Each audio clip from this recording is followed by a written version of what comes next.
So for this video, lahat ng example natin dito is case 2. Okay, so recall lang natin yung case 2. Ang case 2 ay same sa case 1, pero sa case 2, all linear but with repeating factors. So, basta lahat ng factor natin ay linear. Yung highest degree is 1, but may mga nauulit, no? So, ibig sabihin, under na siya ng case 2. And tatandaan natin, sa case 2 kasi, di ba, if meron tayong repetition ng factors like x minus 1 raised to 3, anong mangyayari doon sa partial fraction ng naka-raise na yan? Di ba, ito yung pabawas or nagde-decrease yung kanyang exponent. So, magkakaroon tayo dito ng tatlong term. So, this is x minus 1 raised to 3. This is x minus 1 raised to 2. Then, x minus 1, yan na, raised to 1. And yung kanilang constant, ganun pa rin, no? Constant pa rin na a, b, and c. So, we have a, b, and c. Okay, so dyan natin i-apply yung ating case 2 kapag repeated yung ating linear factors. Tatandaan, yung ating factors, linear pa rin. Okay? So, dito kasi, sa number 1 natin, no? Pag tinignan natin, siya ay in a quadratic form. So, bago kasi natin siya applyan ng iba't ibang case, tapos naka-expand siya, hindi natin alam if meron ba siyang factors or wala. So, ang gagawin natin, lagi natin kukunin yung factor or i-reduce muna natin yung ating denominator. So, for this example, yung x squared plus 2x plus 1, ito try natin siyang i-reduce or kunan ng factors. Kasi if hindi natin nakuha or wala siyang factors, hindi na siya masisimplify, ibig pong sabihin nun, siya ay case 3 or case 4. Okay? So, dito, obviously, x squared plus 2x plus 1, madali lang kunin yung kanyang factors. No? Pwede ulit gumamit ng mode 5. Mode 5, 3, since this is x squared. So, kapag gumamit ka ng mode 5, 3, ang makukuha natin na, ang makukuha po natin is x is equals to negative 1. Okay? Pero dito, sige, i-try natin para makita nyo kung paano kumuha ng factor. So, this is x squared plus 2x plus 1. Yan. So, ito, this is x, then this is x, and ano yung i-multiply natin, no, para yung sagot ay 1, di ba? 1 times 1 lang naman yun. Then, ano yung magiging sign nila para ang sagot ay positive? So, pares dapat silang positive. So, ibig sabihin, ito ang ating factor. Kasi this is 2x. Ang ating factor dito ay x plus 1, then x plus 1. Okay, para ang sagot ay x squared plus 2x plus 1. So, ibig sabihin, ito na yung ating factors, no? I-rewrite na natin siya.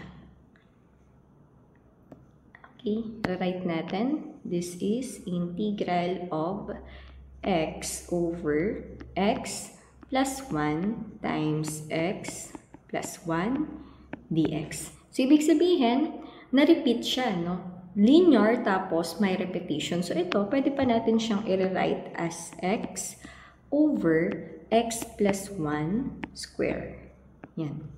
So, makikita natin dito na case 2 na talaga yung gagamitin natin. So, ano ulit yung partial fraction, sum of partial fraction natin kapag case 2. So, lalahanin lang natin, this is x over x plus 1 squared.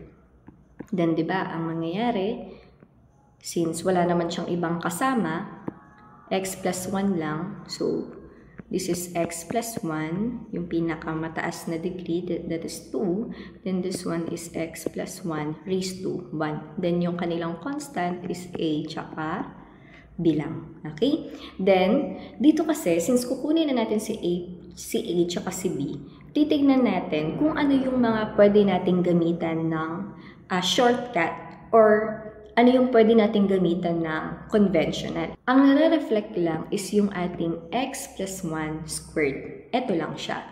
Therefore, itong a pwede natin siyang gamitan ng takip method. Pero itong B, hindi. Equation siya. Okay? Yung mano-mano, yung conventional. So, let's try, no? Siyempre, unahin muna natin yung ating takip method. So, x plus 1, kuha lang tayo ng value ni x. This is negative 1. Then, pag tinakpan mo, di ba, pag tinakpan to, anong natira? X na lang. Okay? So, therefore, yung a natin is equal lang kay x, which is yung x natin is just negative 1. Yun na po yung ating A. How about dito sa ating B? So, ganun pa rin, no? Kapag hindi na siya pwedeng gamitan,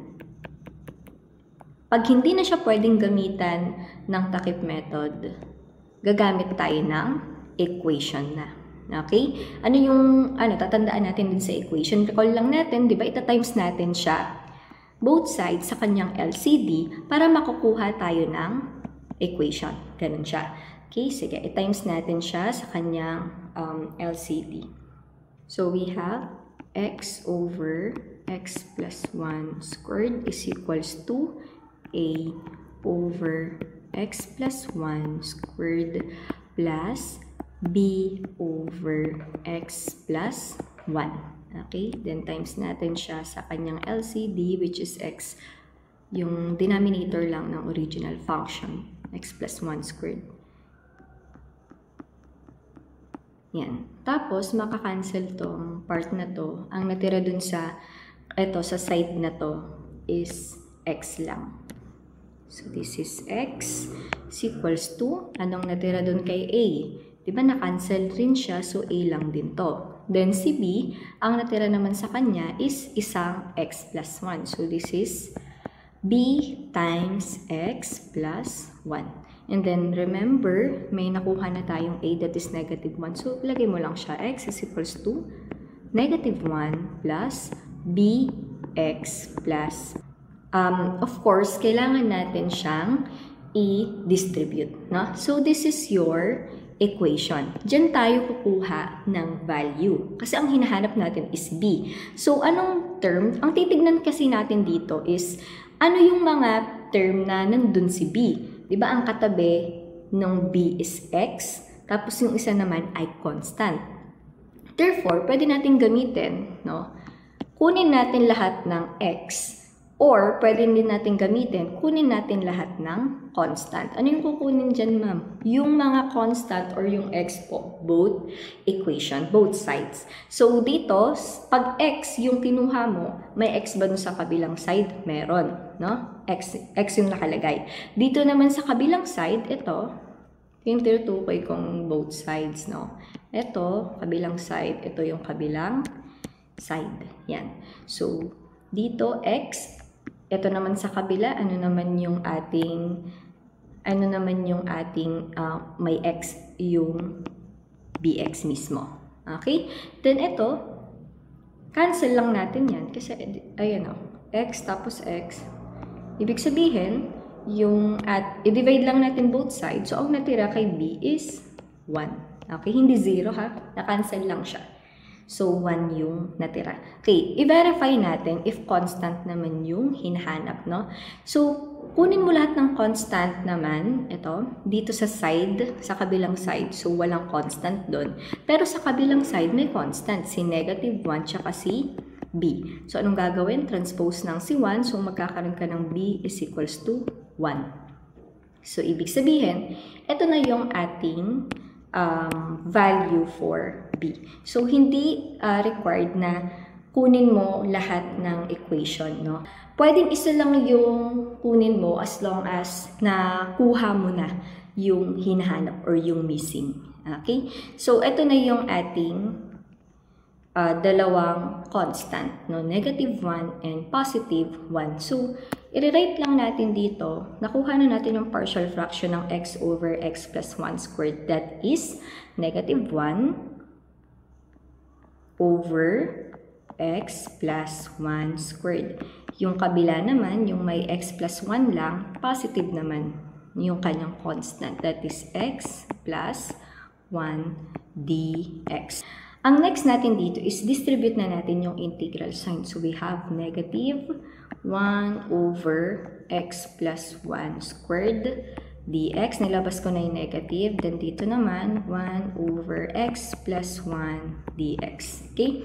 Ito, i-let u natin siya kasi hindi po to ln u squared ha.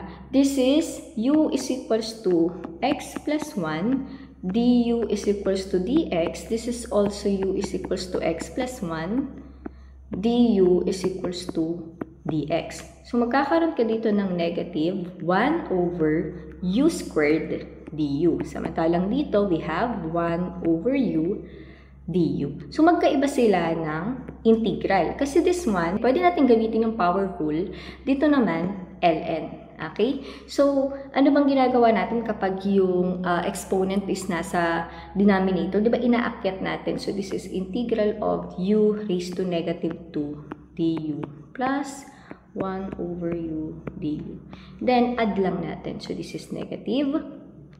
Okay. Then, now, mag-add lang tayo ng 1 dito kasi power rule siya. So, u, negative 2 plus 1. Then, negative 2 plus 1. Samantalang dito, ln u. Then, plus c.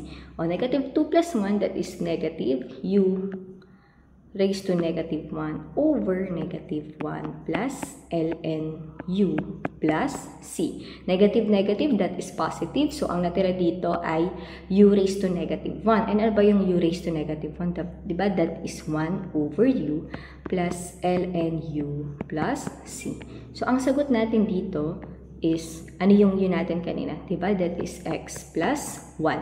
Then, this one naman is ln x plus 1 plus c. So, ang madalas na pagkakamali ng student dito, since nakakita sila ng 1 over x plus 1, ito, yung part na to, ang ginagawa nila, kino-convert nila into ln, which is mali. Kung 1 over x plus 1 na yung nakalagay dito, yun na mismo po yung sagot natin kasi in-integrate na natin siya. So, magdodoble ka ng integral if ginawa mo yun. So, this is our final answer for number 1. Okay?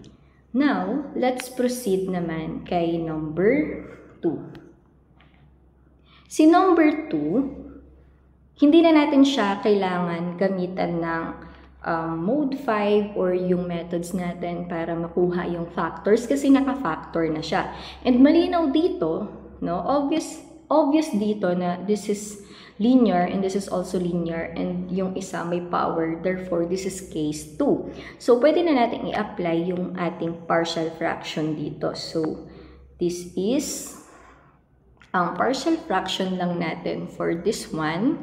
So, pwede natin isulat muna si x minus 1, diba? Siya yung walang repetition. So, isusulat mo rin siya. Okay? Then, yung may repetition naman, which is x minus 2 squared. Kung bahala kung iuhuli mo yung walang repetition or iuuna. No? Basta ito yung magde-decrease na. Okay, this is plus x minus 2, decrease ng isa, raised to 1. Okay, ito yan. Ito yung may repetition. Okay, so, maglalagay ka na dyan ng constant a, b, tsaka c. So, ito yung mga hahanapin natin. Okay, so, again, pwede natin siyang gamitan ng takip method. Pero, yung isa, wala. No? Kasi ito, nagre-reflect ba siya? Ito yan. X minus 2 raised to 2. Diba? Ito siya. Ang wala, ito. So, ito yung equation. Yung dalawa is takip method. So, kunin natin muna yung mga takip method. This is x minus 1. So, si a muna yung kukunin ko. This is x is equals to 1. Then, tatakpan natin yung x minus 1. Ang natira para hanapin si a is x over x minus 2 squared. Okay? So, ang magiging sagot natin dito, ay 1, sa-substitute na natin, over 1 minus 2 squared. So, yung ating a is positive 1. Okay, that is for A. How about kay B? So we have x minus 2.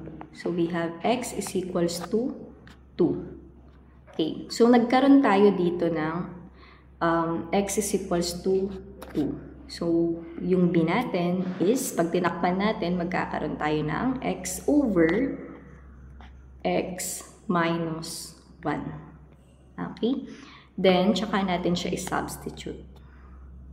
So, we have B is equals to 2 over 2 minus 1. So, ang B po natin ay positive 2. So, ayan, meron na tayong dalawa. Now, i-deal naman natin yung pangatlo, no? Yung C natin. Okay, so ganun ulit, no? To find C, okay. To find C, gagamit ulit tayo ng LCD times both equation. I-write lang natin to. That is A. Sige, i-write lang natin.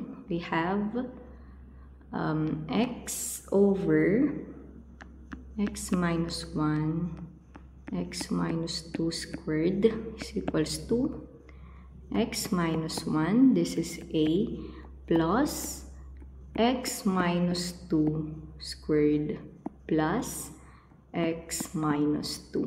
Okay, this is B and C. And remember, meron na tayong A and B. So, times lang natin both side.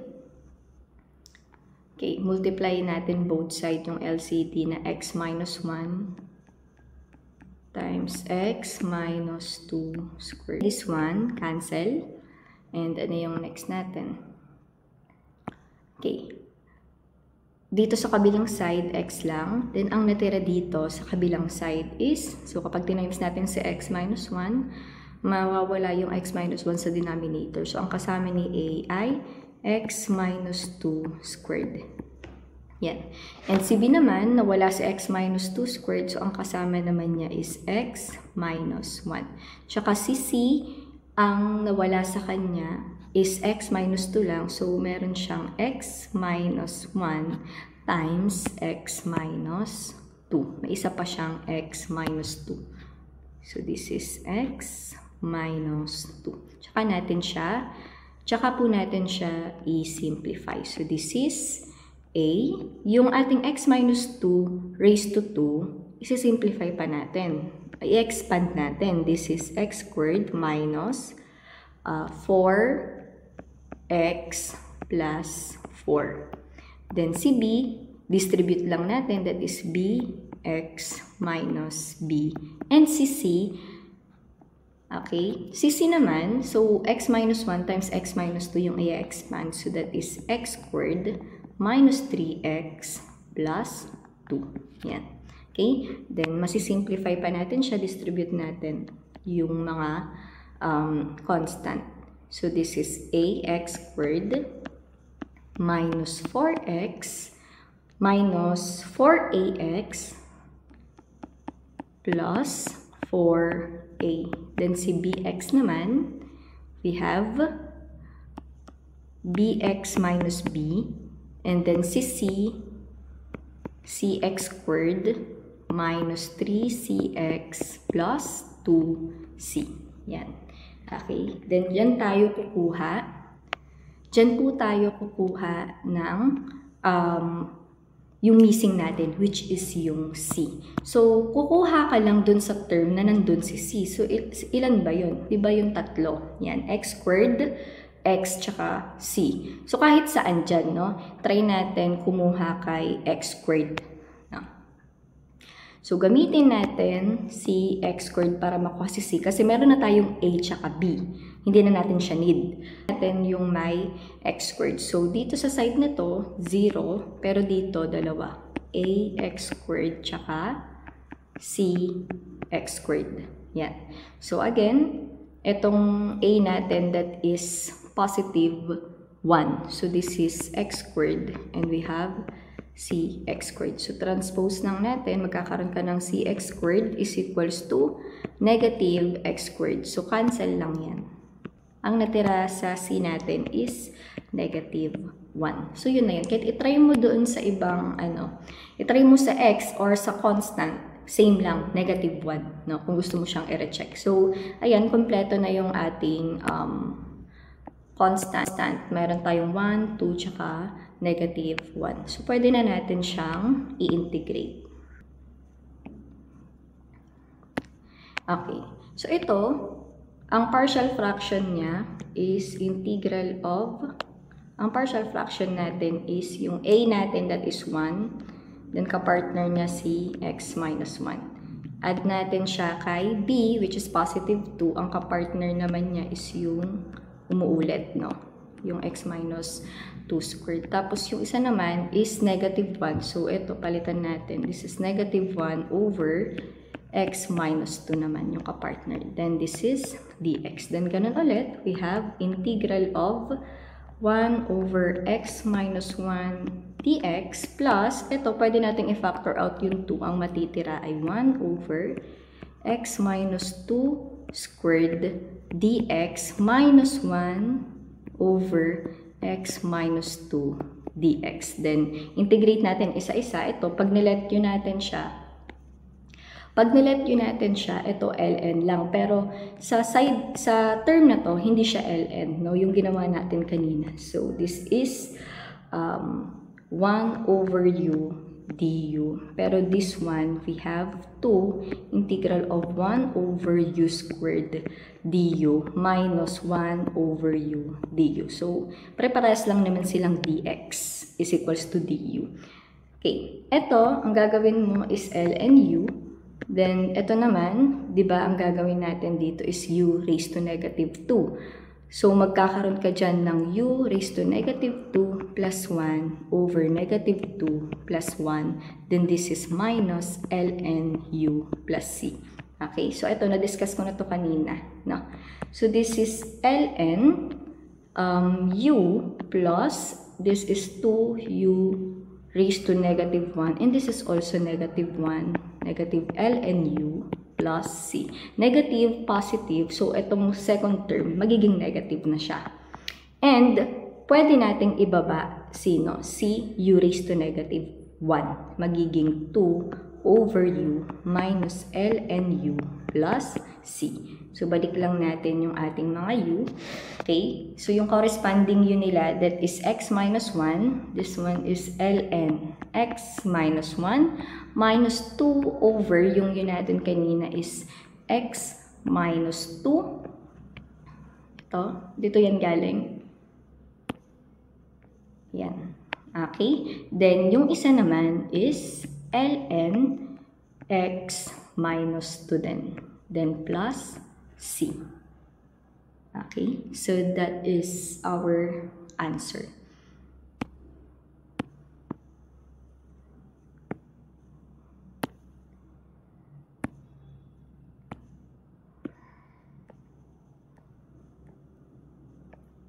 Okay, so this is our final answer for number